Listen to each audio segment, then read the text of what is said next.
Hi, it's Mark. I'm the single engineer group for GitLab Service Desk, and this is update number 2.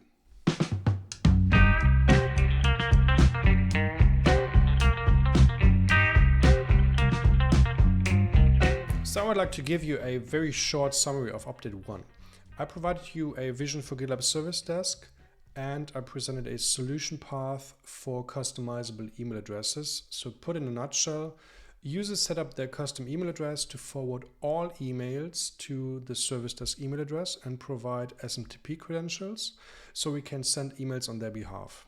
This way, customers seeking support will only see the custom email address in their communication. I'm currently working on this first merge request, custom email address foundations, the part of just using the SMTP credential and sending Service Desk emails via those settings. Let's just jump in that. It adds some database fields to Service Desk settings, which is the storage place for all Service Desk related options for project.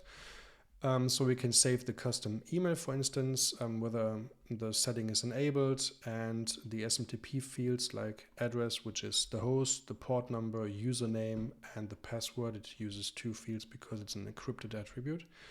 We also have a feature flag here, which will be turned off by default until the feature is complete and deployed and tested internally. You can also subscribe to this rollout issue and to just showcase the basic functionality. So we're basically just overwriting the default delivery methods for all Service Desk emails if the feature flag is enabled and the custom email is enabled, and put it to mail SMTP and then add the SMTP settings. So these emails will be sent over the given SMTP server.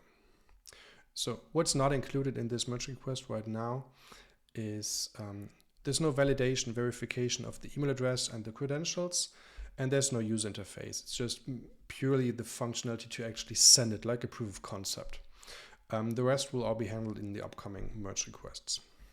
So going back, I did a task breakdown for customizable email addresses.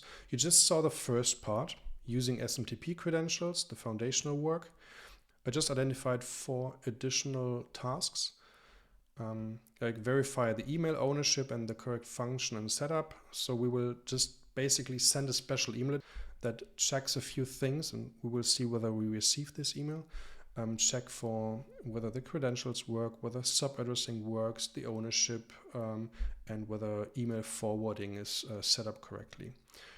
And we will also notify the project owner and maybe the user who just added the settings, whether it worked or not.